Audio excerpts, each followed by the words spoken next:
Okay, it looks like we are live, my friend. Let me make sure.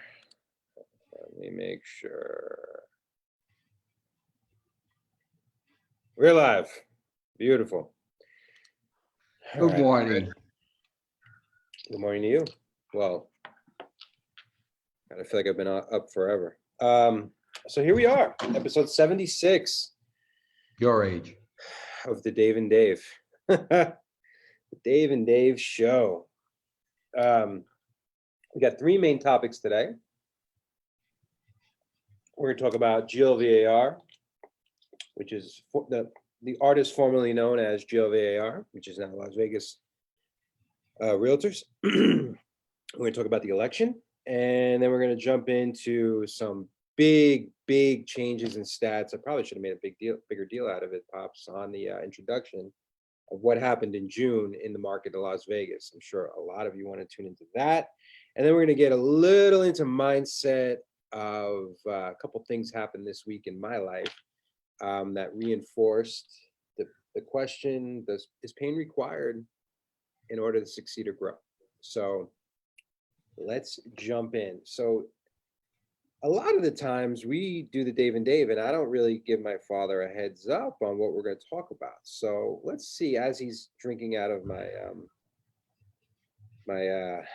President's Cup. cup, let's just get on here so I can answer any questions while we go. Is this to the world, Dave, or to our company? To the world. We are the world. Most of our agents are the ones watching. Okay. So I was thinking about something, Pops, with all the, I don't want to say controversy, but with all of the interesting things going on at the association and some changes and some debates about who should be able to run and whatnot. And it's always tempting. I know we've talked about it. There's always a lure to want to go back in and fix it. Like me and you or anybody who's been on the board thinks that they can fix it. But Great word. What? Great word. I'm going to go fix it. I'm going to go fix it. I'm going to go show those young whippersnappers exactly what to do. And I got to tell you, like, when I was president, I definitely appreciated when past presidents and people said to me, let me be a resource if you need me, rather than trying to tell me what to do. You with me? And I think we probably use that as a metaphor for multiple things in life, but especially in leadership work, board room work, even any corporate structure work, right? A leader should leave it better than they found it, and they should be available. So even though there is a lure, come back. I'll never get in the way of another up and coming person whose time it is to shine and lead. Do you agree with that? Yes. But I did have an idea. So a couple of past presidents have reached out to me, and I know I used you as a tremendous resource when I was president. And while they were president, the last couple of presidents, some more than others, have knocked on my door and said, hey, you've been through this. What do you think? And I was thinking, what a great way to just ask, maybe it's time to ask people to run. And I know that most people's leadership stories begin with someone asking them to consider a possibility. Consider the possibility of you running for the board or being in a leadership. And I think that is the most impactful ask you can give someone. What do you think about that? How I started, it was I guess around 08, and I was manager, GM of a former company, busy as hell. Prior knew me because I was selling a ton of houses, and the last thing I needed since I got here was to get involved in the board. And then someone said, you'd really do okay, you're a smart guy, you're a fair guy, go for it. And I ran and won, and then went from there. But I think before anyone considers going on the board, they have to consider the time, because it's a ton of time. I'm trying to talk And people into this, not out of it. I totally agree, but you don't want someone in it if they don't know what's going on. So it is a time dedication to do the right job. Also, you should want to run for the board to make it a better place than when you left it, rather than I want to run because I have my own agenda. Your agenda should be, I'm going to come in with a great voice and I am going to try with my reasonable voice to make this a better place than when I left it. I mean, listen, a lot of people go in for the wrong reasons, and I think they come out of it in the right reasons, right? So, I always would say that, getting known or getting a significance play or becoming, a known commodity as a president should be the byproduct of the experience, not the reason for the experience. It's a funny story. This is a typical, let's bring you in and tell you a typical Dave and Dave father-son story. So I had no interest in running for the board. I actually voted against my father to be president because I thought it was a lost cause. I didn't vote against you, but I was really against it.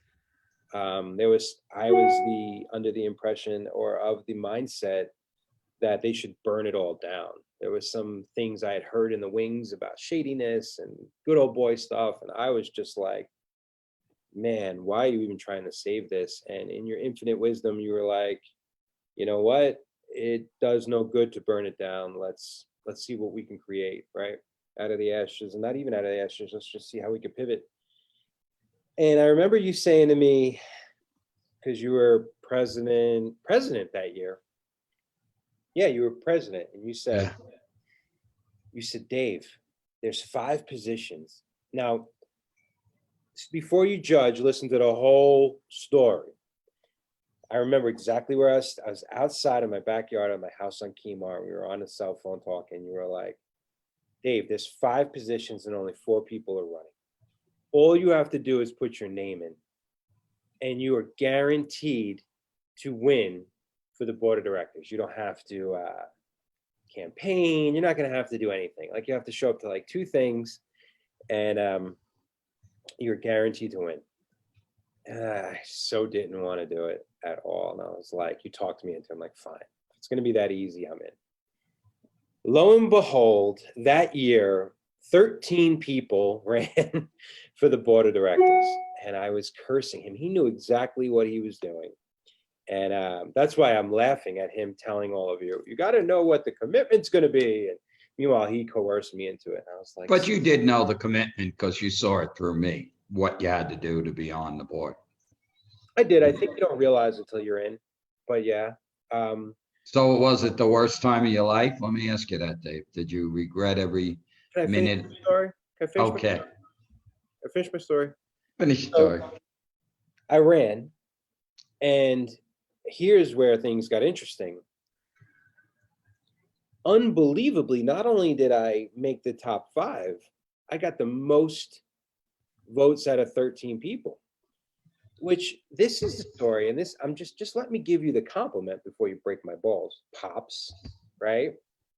This is how momentum begins. This is how, like my father likes to say, you got to show up, you got to be in it to win it. I wasn't going to run. He had to basically white lie to get me in. Then all of a sudden, I'm like, wow, I got the most votes out of 13 people. I started gaining confidence, right? And now I'm on the board. And the first 6 months, I didn't really say much. And then the next 6 months, I started talking. And I got my first year through. Went on a couple of events, whatever. And I think that was the only year we were on together, right? Me and you. And then I was past president, you were board of director, yeah. Then the next year, I started to really, I guess without you there, I really started feeling my voice. I felt like we were redundant voice. And I started like speaking up and really finding my place in that room. And then something very interesting happened. And this is kind of what people were debating about. There, someone was running for president that was a very strong candidate and was backed by a very large company, and no one wanted to go against her. And even though I only had a year and a half on the board, everyone said, you're the only one who has a shot of winning. And then the next thing I know, I'm running for president with 18 months on the board. And then I won, which is unbelievable. So one conversation between my father and I, and one moment of considering the possibility, absolutely changed my life for the better. For all the things I had to go through, and trust me, I did. The life lessons, the business lessons, the leadership lessons, the relationships, more so than anything, the juice was worth the squeeze times 10. Am I glad I'm out of it? Absolutely. But I have You never are gone. You never could get away from it. So now ask me your questions or say your points. I mean, a lot of people thought I was going to follow in your footsteps. My hypocrisy only goes so far. So I had to pull myself out. I'm just kidding. Politics is kind of tough for me. I mean, you play them a lot better. You're such a nice guy. You're fair. I am too, but I get so passionate. You've gone the whole way. And that's opened up so many doors for you and so many great experiences for you. So it's something that people should consider for sure. I agree. And board now rechanged back the original requirements due to a little passion by a lot of us. And the original requirements, what are the requirements to run for the board? You got to be on a committee, don't you? I think it's like 12 out of 24 months. And if you've been on grievance or even trends, like trends is like the easiest committee. You just show up and listen to. Yeah. So if they're interested in running on the board and they never ran on any committee, I don't think they can run on the board. Yeah, you gotta have some committee work in there. And July 14th is the cutoff date. So if you have an interest, make sure you do it before July 14th. Well, that's what I want to talk about. So this is just a long-winded way of saying, rather than jump back in, I haven't even consulted with you on this. I'm going to be reaching out to about 10 or 15 people that I think should be on the board. And I'm going to give them that ask and say, it's time to change the dynamic of where it's headed. There are some people I won't out, but I know that are on the board that probably are going to walk away from it. And it is a time where they should not only should they not walk away from it, they should double down because they're needed so badly. You don't have to have an extroverted personality like myself or my father and take over a room. Every vote equals the same.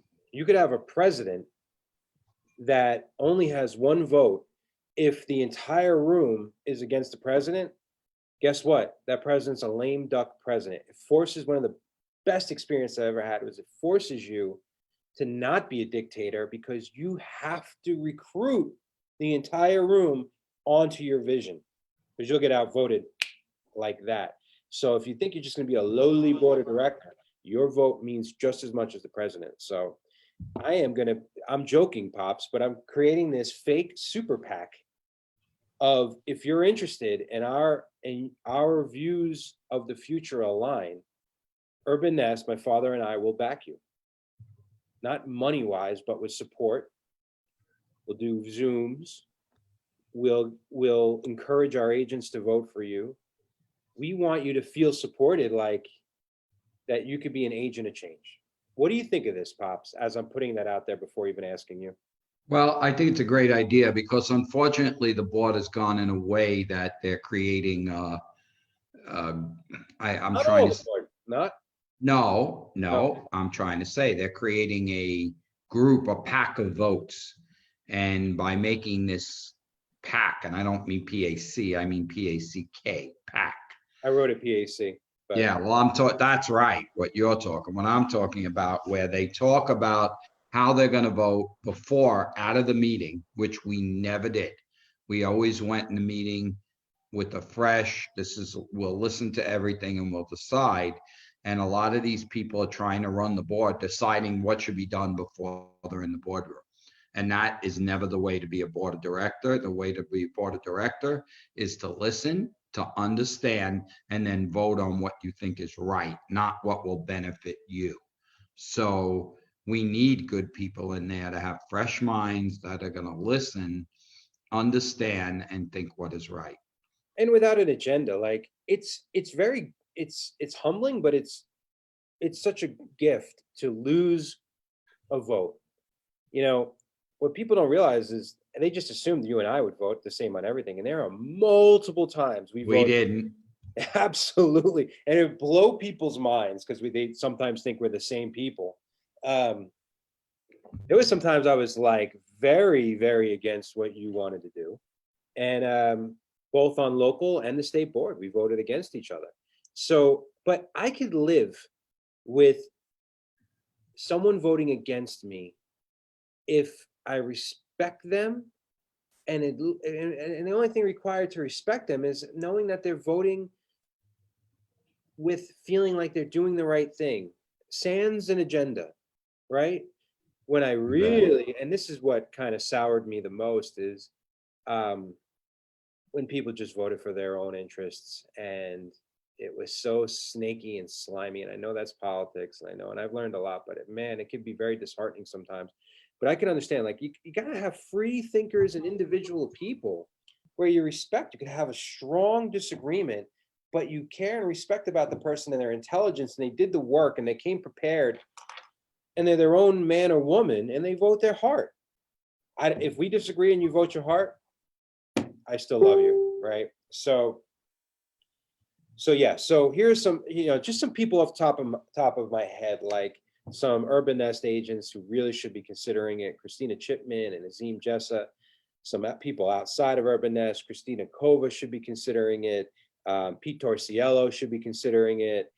Billy All, Bob Little, um, Julie Youngblood, Vandana Bala. Like, these are some people that should be running for the board. So Now, and Karen Smith may run too. I wasn't sure if she was thinking about it. She was definitely top of mind. Karen, there's so Mhm. many people that have been involved, and they were chairs of committees, and then they got turned off by the board, and they just petered out. I mean, these people that I mentioned have been involved, and they've been chairs of committees and community outreach, and you name it. That's the next step. The committees, one of the main reasons the committees exist is so that you can get engaged in the board and start getting groomed to lead inside. So I think it's something that's very important. If you're interested, reach out to me, davejtina@gmail, or just private message me on Facebook, or if you have my cell phone, you can email, text me, or call me, and I will do everything I can to help you get on the board and make a difference. So I thought that's the most we can, or the best thing that you and I can do, Pops, from outside in, without getting in the way, because I don't want to get in the way. What? Why Neither you do I. why you smiling? It's the truth. I mean, we could help, and fortunately, we could hopefully get them to the finish line. There's work to be done. I mean, there's 4 positions, and I guarantee you 8 people are running. I'm not gonna No. BS you like I did to Dave. He was naive. There'll be at least 8 to 9 to 10 people running for those 4 positions. So if you're gonna do it, take it serious. We'll help and get it done. All And right. that's just not for Urban Nest. If other people are watching and you believe in what you're doing, we have backed many a candidate outside of the company to try to help them, believing they're doing the right thing. And it's a great way to be aligned with competitors, Mhm. because you find common ground and it makes a difference. So, and the changes that got turned around are going to make sure that there's some competition, especially on the executive committee. So, all right, let's pivot. Let's pivot. I didn't have my numbers up. Let's talk about June. June My 2020. favorite month. You turned 68 years young, Pops. You want to hear something? 58, go ahead. Two things you'll love about what my daughters said about you. We were talking about being that you, just because you're old in years doesn't mean you can't be young at heart, have a young mindset. And I said, well, who do you think is old but has a young at heart, young mindset? And they both said grandpa. So that was good for you. That 20 I snuck them was worth it, huh? And because they are some smart little girls. And then today I told them that you're going to be swimming at my house while we're in Encinitas. And Ella goes, Grandpa knows how to swim? I'm like, what do you think? And Lola goes, of course Grandpa knows how to swim. He's your dad. You both know how to do everything, or something like that. And I'm like, you two are trained well. So June, let's talk June. So the best way I can say this is I did a thing for Ryan Pulliam yesterday. He was asking me questions on the An interview. an interview. That's exactly what it's called, actually. Yeah. For his little, I forgot what it's called, Tycor Tuesdays or something, right? And I don't even know if it's up yet. I'll have to look.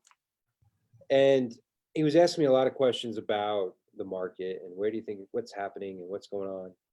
And I came up with this thing on the fly of how we completely skipped a quarter of the year, the lost 90 days. Because, or if you want to look at it, we just repeated a quarter that we just beat. So historically, November, December, January, or December, January, February are usually slow months. They're not bad months, but they're usually the time where real estate is somewhat slow. Fair? And when the coronavirus shutdowns occurred in mid-March, what happened was we had just seen the biggest median income, median price for Las Vegas ever, which was 319. Urban Nest, and I believe we're usually a good indicator of the market, was on pace to have the best month in our 8-year history. And then Friday the 13th, everything came to a halt. So we lost March, April, May, and parts of June. So probably like mid-March to mid-June, I call it the lost quarter. What do you think of that? It's a good way. It's sadder than hell. What happened? And what happened was basically we just repeated December, January, and February, which are just their okay months. The sky isn't falling, but they're okay months. You gonna look up? Yeah, I'm listening. Is it just the Dave show today? So The other one doing all the talking. I'm doing all the work. So in June, the big news was, guess what? $325,000 median price. And when he asked me, he said, what do you think is going to happen? And I said, well, everything got pushed forward. What was supposed to happen in March, April, and May is now happening end of June, July, and hopefully August, and then some, depending upon what happens with the economy and the coronavirus. What I'm hoping doesn't happen is a deja vu all over again, where July, I mean, we're into the 8th day. Is it the 7th? Let's say 8th. Yeah. We're already on track again to have the best month ever at Urban Nest. So what do you think of that, Pops, with the numbers? You think I think that the numbers shut down with coronavirus shutdown. It aligns perfectly. Our numbers for March 17th were, oh my God, there were more in escrow than there were available, which is a sign of a very, very healthy market. The next week after it closed down, those numbers reversed. And every week to the opening, they went worse and worse. And then with the opening, they then again went high, where we have our inventory, maybe 1,000 more in inventory than are in escrow. So, yes, and I also think that by not being able to work during that time, we had a pent-up market, and buyers sort of said, hey, I'm going to wait till this is over. And in June, July, they now are buying like crazy. I completely agree. And I think what's gonna hopefully, if I had to guess, what I think is happening is that there will be some pullback because of the rising numbers, but I think it's gonna be a different game this time around. Because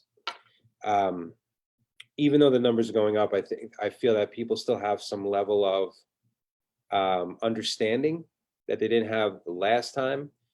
And without getting political with masks and everything like that, I believe there is a happy middle that the housing market can still sustain with people taking precautions and being comfortable. If anything, buying and selling is one of the few things people could still do right now. I mean, what do we do? Like, we can't go on vacation to other states. Excuse me, we can't go to vacation to other countries. Well, we can't go to other states too. Some of them is a 14-day quarantine if we go into them. So your point is not off. You're right. You're right. So the Freudian slip was correct. So people are buying and selling. People are moving across the country. I subscribe to so many newsletters that are great, like Trends and the Morning Brew and Hustle. These great Elevator. These are just daily updates about the market, and it's anecdotal, but from what I'm reading, the San Francisco rental market has dropped 12% in price. San Francisco, people are bailing out and they're going to Austin, they're coming here, they're leaving. Reno, lot of Reno. Lots of Reno. Supposedly, I know anecdotally, again, Uncle Danny said this to you. Oh, no, actually said it to me. He said that some of the buildings in New York City are emptying out. I mean, I've been reading that some high rises are 80% empty and people bailing out of New York. Now, some are bailing to their second home, but some completely just leaving.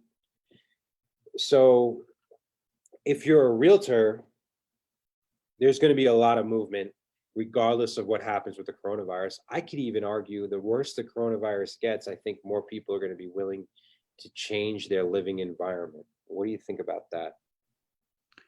I totally agree. And when we went over the stats yesterday, I just watched the market. Dave's more the stats guy, and I was making a point that I noticed that condo and high rise are doing so much worse than single family home. Not saying, oh my God, if you got one, it's not worth anything, but they're not selling as fast, they're not appreciating as much.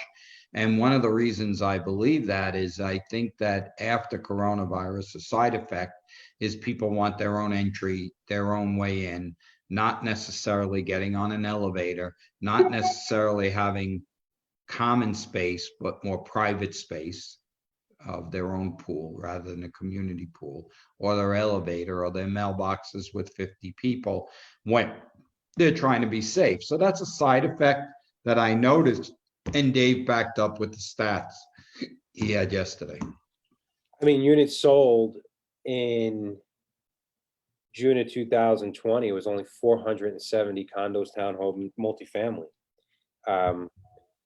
While it's up 26% from May, the units sold for single family was 2464. That was up almost 45%. So it's lagging behind. And if anything, it should grow quicker because there's less of them compared to single family. The growth of units sold year over year, so we compare month to month and then year over year, 35% less condos, multifamily townhomes, you name it, have sold from June 2019. So that's 35% is a tremendous drop, whereas year over year for single family is only 15% drop. And even though there is a less of inventory available, because even though demand and supply are kind of staying with each other, like one of the reasons why prices are going up is because we have higher demand than supply. But when the coronavirus happened, everyone thought that supply would go up and demand would go down. And what happened is supply went right down with demand. It went down even further because people felt uncomfortable listing their house. So that's why we're seeing the propping up of the prices during the coronavirus. Now, which I guess we're still in the coronavirus, but during those 3 months of quarantine, now we're seeing the pent up demand. That's why also we're seeing prices, but still, Pops, it's not keeping up. But your point is completely correct. People are going to be migrating from multifamily to single family. They're going to be migrating from, Major cities to our city. you got it. And Mhm. there's going to be a shift. There's a long-term psychological change that I don't think any of us can predict, even though we're trying to, of how this is going to affect. This is also geopolitical too, because, and I think this is such a beautiful thing. You know, I love collision, and this is going to segue later on into is pain required in order to change and grow?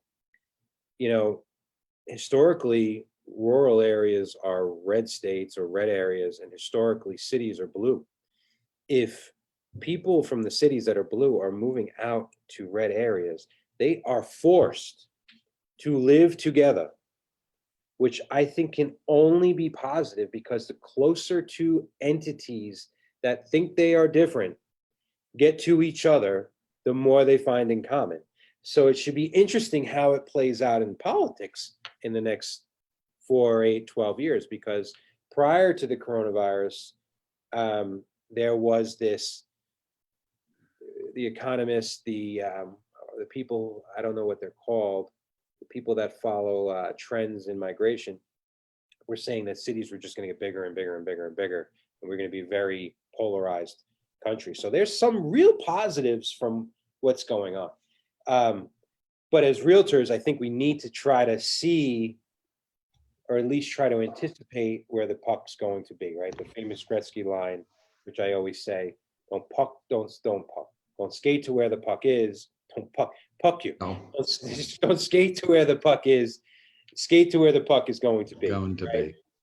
So if I'm a realtor, what am I doing with this? I mean, what are some obvious ways of marketing to try to get in front of it? Are you not listening to me? Do I have to answer my question? I am letting you. I'm gonna You hear are what you. so tuned out. No, I'm not. So good for a while. Last week, fantastic. Yesterday, you were like on fire. You were really good, like really good. Yeah. Well, let's talk before we get into this. Why I'm not as good. Texting. Don't text a post or don't text a multiple text at 4:55 in the morning, because some of us have our phones on. I'm a guy that was a firefighter. I don't turn my phone off because I believe that if there's an emergency, who it is, I'm going to answer the phone. But we had a group text last night on another board, and the person answered today at 4:57. I heard it. I heard the bing. And guess what? I got up at 4:59. I could not go back to sleep. So when you text, I think, especially if you're doing clients in this business, I think you got to be very cognizant of what time you're texting and the area of which they live.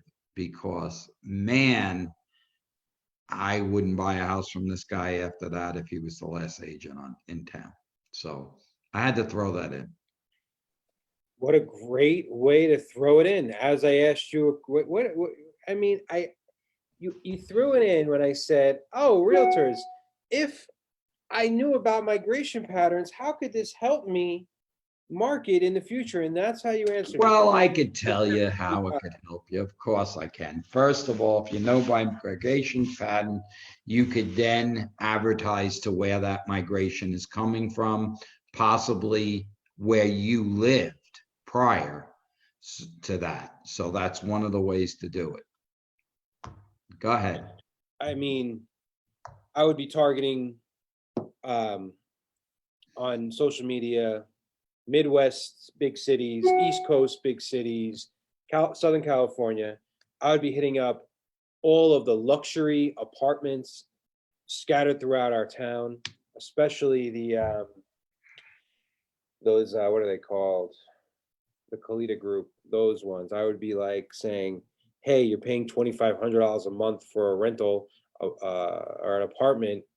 It's time to get into a single family." I'd be targeting them. I'd just be smart about it. I mean, California is the easiest one. They're right there. I'd also be targeting agents. If I'm an agent, be targeting agents from these areas so that you could say, I'll send you a referral. I would be doing something. I'd be getting moving with this and trying to stay in front of it. I would also be expanding outward too. In Vegas, it's kind of a different story, but don't sit on the Sky Canyons and the what's that one right before Lake Las Vegas? Cadence, Sky Canyon.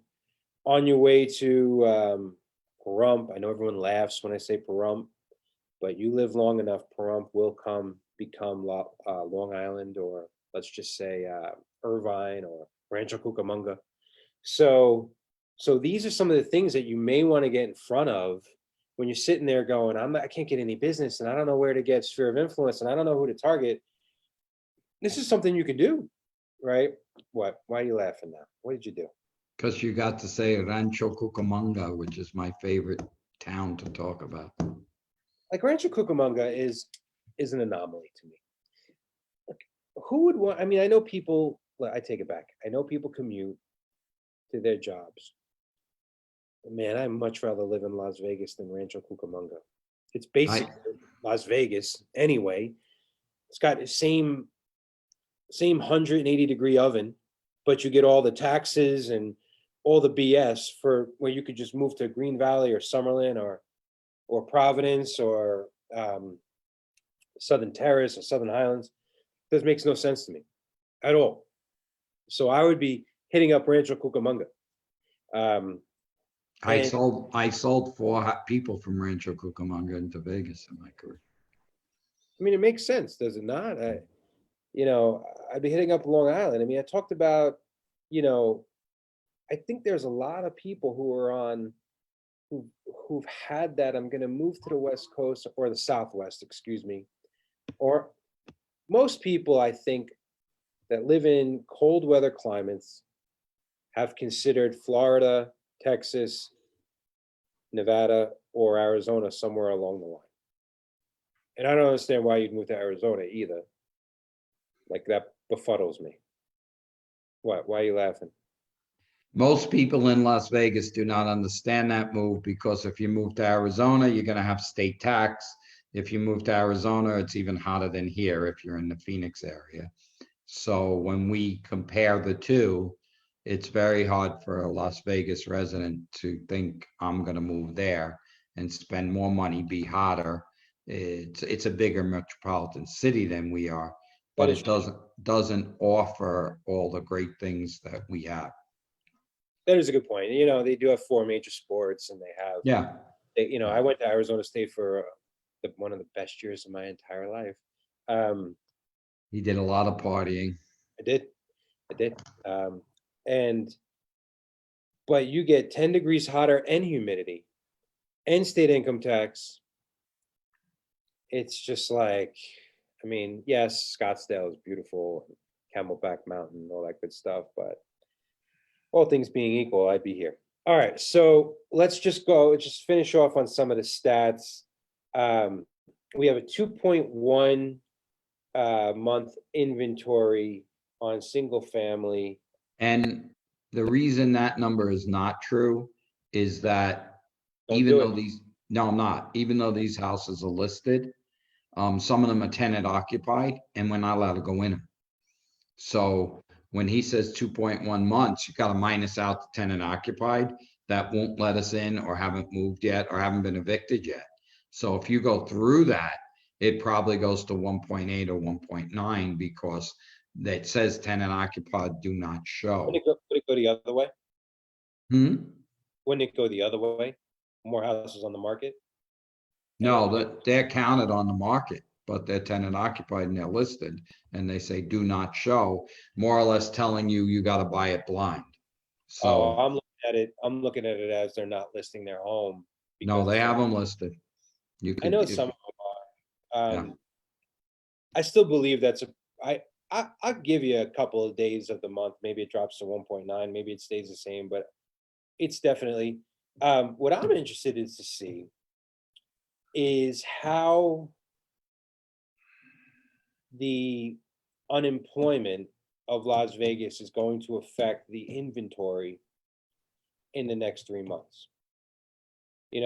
Because people, Ryan asked me this yesterday, what's the difference between 2008 and 2020? And I posted a very funny, did you see what I posted on our yeah, I did. and it said, for some reason, people think, I want to make sure I don't screw it up. But the biggest difference between the two things is people have equity now. So even if someone got laid off or they missed a couple of months of their mortgage payment, or they were able to do a forbearance or whatever, they're not going to foreclose. They're just going to sell their house and pull out their equity and pay off their mortgage. I think that's a bigger difference. Right. And when I do the stats, I do it on single family homes. And when we do the inventory every week, 1% of it is foreclosure. 1% of it is short sales. So between the two, there's less than 100. If you were seeing an economy where everything's going to go to short sale and foreclosure, you would see those numbers start to stagger. And the crappy thing about being old, and here's the laugh I have when he says they asked him about 08, no, and 2020, is that it means you've been there. And he was through both markets. And it's funny when they ask him, I still think of him as my kid, and they're asking him about 12 years ago when he went through that whole market with all the rest of us. Yeah, so the joke is buyers seem to think that a global pandemic means houses have lost 50% of their value. And, buyers who think that find out very quickly that that's not the case. No. And if you're doing real estate, you've heard this probably 100 times because everyone is predicting the end of the world. And who knows? Who knows? Can't predict the future, right? Exactly. There's a lot of factors. I could argue both sides of it. Didn't the median price go, what was the median price this month, Dave? 325,000. Did I not mention that after all that buildup? Yes, but yes, I'm just saying, I forgot what it was. And is that the highest?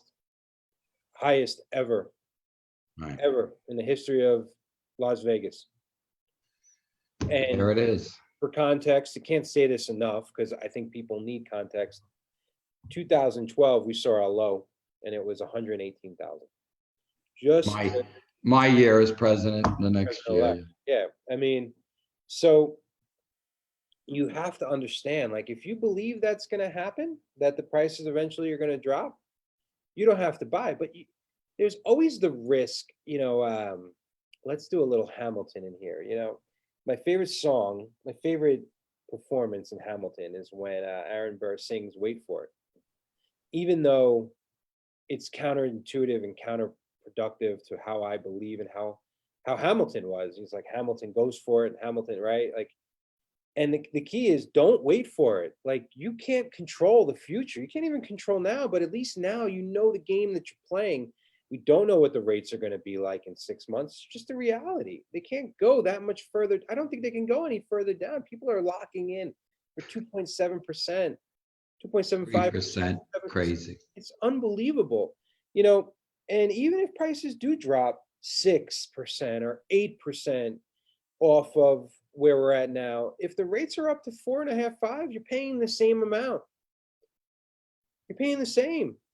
And in some ways you're paying more over time, because I rather get a more expensive house at a lower rate, right? So we don't know what's going to happen in the future, and all the government has to do is change one little policy or undo one lending requirement, and that drop you were waiting for is now going to be falsely pushed even further out, and now your family or you have waited an extra 6, 9, 12 months to do what you wanted to do now.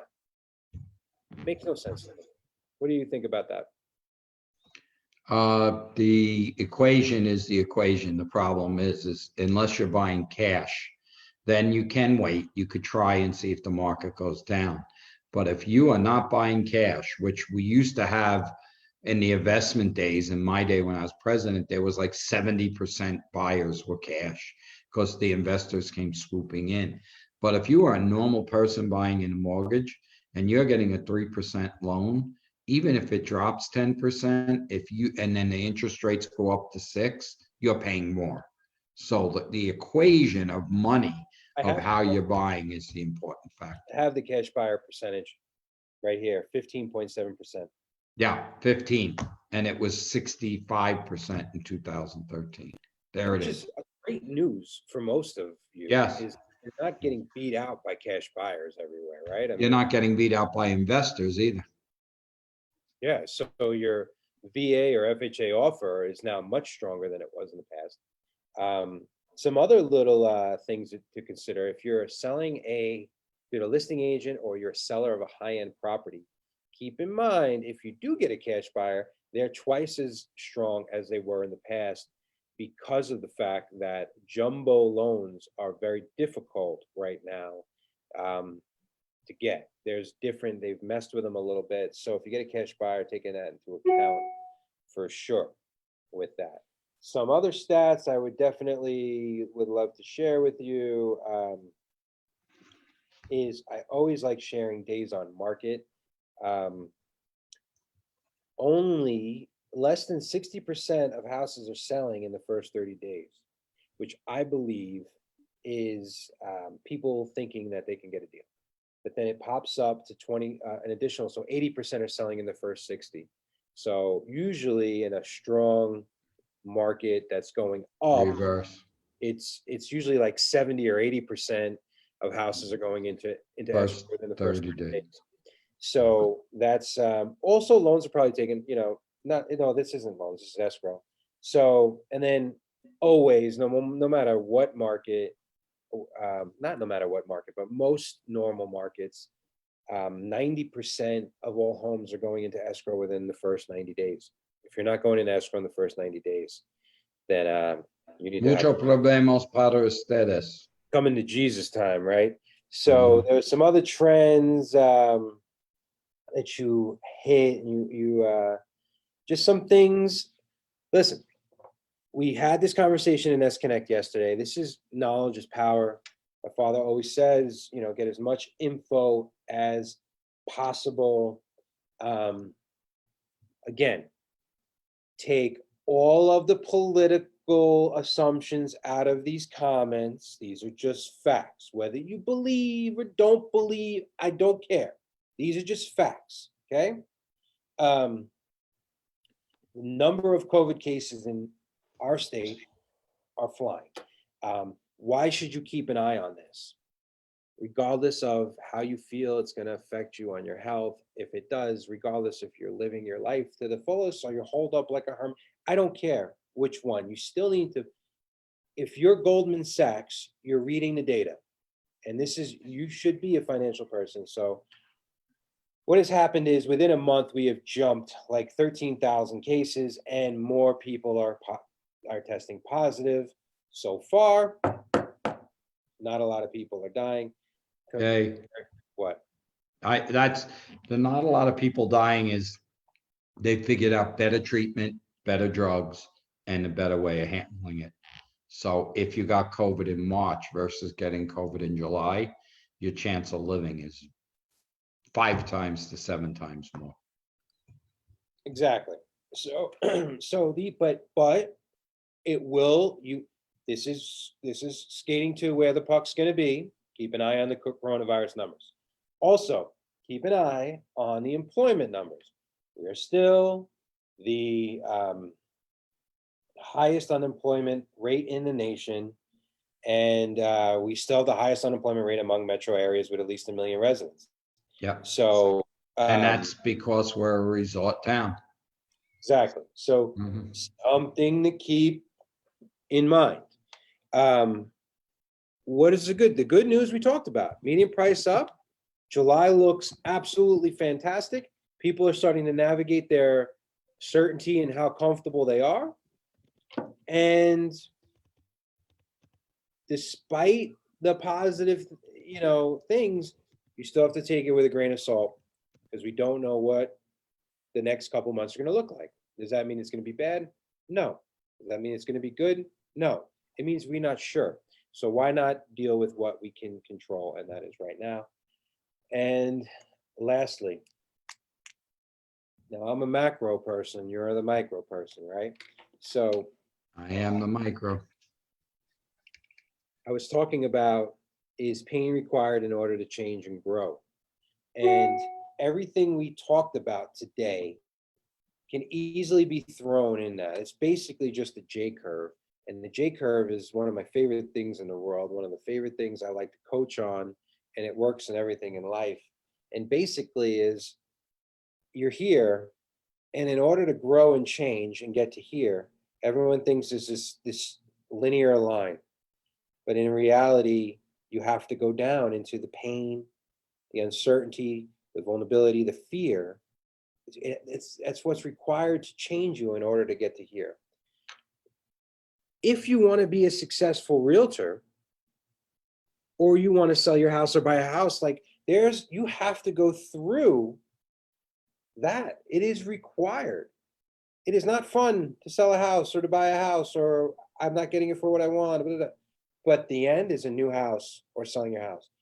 I want to be a successful realtor. Guess what? We got to have some really honest conversations about what you're doing, why you're doing it, and how you're doing it.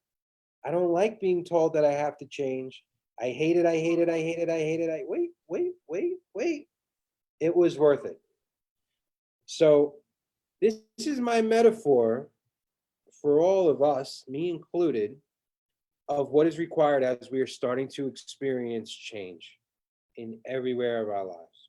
So that's what I kind of just wanted to leave people with. And I will say, whether you embrace it and say, I love change and jump into that J curve, or you fight it, which sometimes I would do, or don't want confrontation, whether either way or your own way, the J curve happens anyway. So when you think of it that way, that it's gonna happen anyway, you might as well embrace it and hug it and get through it, because you can't stop it. I have that on a recording, and I am going to play it for you every single time you fight me when I want to change. I am going to play it. Using it against me.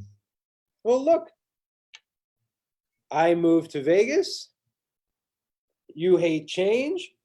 I don't like being away from my son. I don't like being away from my son. I'm moving, right? Working for another company, don't agree with the values, don't agree with the direction it's going. Oh my God, I'm gonna have to open my own company. Oh, it was worth it. Listen, asking out the woman or the man that's gonna be your forever person. Holy shit, scary, vulnerable, gonna be rejected. It was worth it. Life's just one big J curve. That's all it is. And he said it, and I love the fact that it came from his mouth. You're either going to happen to change, or change is going to happen to you. So you might as well take it by the horns. What'd you think I was going to say? I'm not saying. And anyone watching, I'll end with this. Dave and I always have fun, and we've been changing our name all during this Zoom call because we're laughing at each other. So remember, laugh, have fun, embrace the change. And if you laugh while you're going through it, you have someone you can go through with, man, it makes it a little easier. So talk less, smile more. yeah.